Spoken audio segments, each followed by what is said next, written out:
1692, we got shots fired. 4:15 a.m. That was 1 immediate. Coming from the ambulance bay. She shot too? No. He shot. We're gonna get paramedics to come out. Stay calm, please. We're gonna get you in this.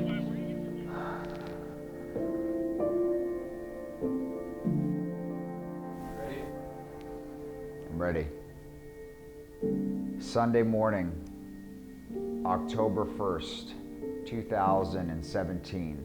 The thought that I would lose my life or that would be the last day that I would have on earth never crossed my mind.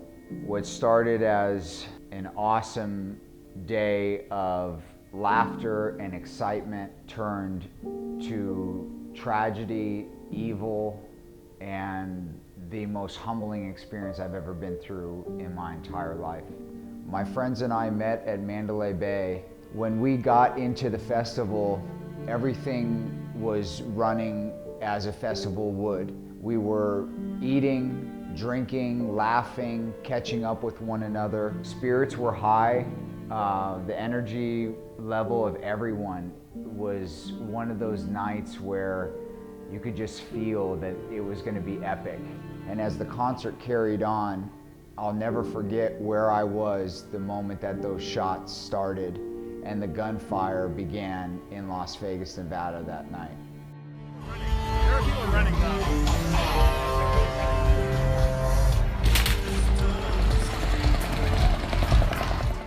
You could feel the energy shift in the entire crowd. When I heard the second round of gunfire echoed and accompanied by screams and people beginning to run in every which direction, I remember thinking to myself, oh my God, this is happening. We immediately hit the ground on the dirt and grass area where we were standing, and we all huddled over each other. I remember closing my eyes to pray and to make my peace with God. There was a part of me that was afraid, there was a part of me that was in shock, and there was a part of me that knew exactly what was about to go down. I still have a hard time explaining exactly what I felt in this moment when I was laying on the ground and had closed my eyes. I've never felt so alone before in my life, but so at peace. There was such a drawing from my heart that I've described it as a black hole experience. And if you have looked up a black hole experience and what that is in space and how you can be drawn from this realm to the next, that's the best way to describe what I was feeling. And I don't know if I was about to get shot or if I was about to lose my life, but the awareness and clarity that God gave me in that moment was so peaceful and so sound, it was like nothing I had ever experienced.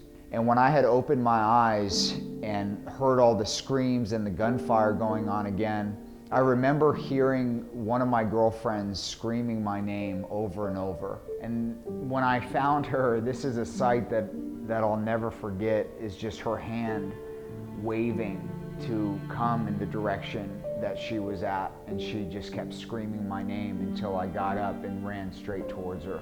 When I got into the portable suites that she was in with some of our other friends and other strangers, I remember the look on everyone's face. You could see the horror and fear in everybody's eyes of not knowing what to do. I remember looking at my girlfriend that had called me into this area that everyone was in, and I told her, I said, we got to keep moving. And I'll never forget the way that she looked when she looked back at me and said no. And my response immediately was, we have to. We were in what felt like the middle of thousands of cattle or horses running in every which direction. It was full anarchy. I had never been in anything like it before in my life. There were people that were helping people over fences, and there were also people that were pulling people off of fences so that they could go first. I say that not to put anyone down, but to describe the realness of the scenario and situation that my friends and I had found ourselves in. I remember looking at McCarran Airport and knowing that if we could at least get to that fence and touch the fence of that airport, that there would be military or some sort of security personnel all over us within seconds. And that was the direction that we decided to go. I looked at her and I said, when we start moving again, I want you to call who you need to call and say what you need to say. I remember that look on her face when she looked at me and she said, no, I'm not gonna do that. And I said, you have to, and I'm gonna do the same thing. And I don't know if we're gonna make it out of here alive or not.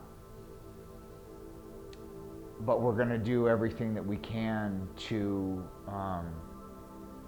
get through this.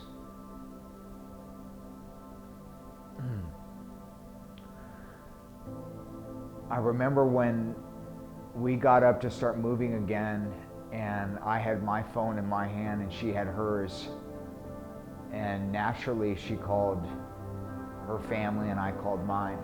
I still to this day think of how hard that had to be for my mom, who I called and could hear the gunfire in the background, and me saying, there's a shooter, there's a shooter. I'm in Las Vegas, there's a shooter. And one of the last things, if not the last thing I said to her was, I'll let you know if I make it out alive. When we got close to McCarran Airport, there were people that both my girlfriend and I were able to help over walls, over barriers. That was something that I'm humbled and honored that I was able to be a part of, because that was extremely beautiful to me, to be able to help other people and not just my friend and I or myself get out of there alive. The entire experience was very overwhelming. There's an adrenaline that comes over you like nothing I've ever felt, where when I went back to look at the route that we took later on, after everything had digested, I looked at these walls and things that we went over, and I thought to myself, how in the world did we get over that? And it was by the grace of God giving us the strength to get to where we got to, which we ended up in a private hangar at McCarran Airport. We had opened the door to the hangar, and there were already a couple hundred people in there that were hiding and that had escaped in what seemed to be the same route that we took. And I remember when we walked in there, all of their faces looked at us with such fear, as if we may be the gunmen, or not certain if they were, in safety or not yet. And I remember during this time, there was a gentleman that had gotten shot in the leg, and my girlfriend and I helped him, and she had taken her shirt off and tied it around his leg and told me to put pressure on where his wound was, and just to keep talking to him to keep him awake. And after some time had passed and the ambulance arrived to where we were, I remember loading him into the ambulance. I looked down at my hands, and as I'm digesting that they're covered in another man's blood, I looked and saw all the beauty of people not worried about where anyone came from, how much money you made, what color your skin was, where their cell phone was. Everyone was united through the effort of survival. It was humbling and settling to know that with all the chaos that goes on in our world, that there's still so much love in human beings. That night of survival completely changed me. It was a feeling that has completely changed my life, completely changed my heart as a man, and the way that I live my life.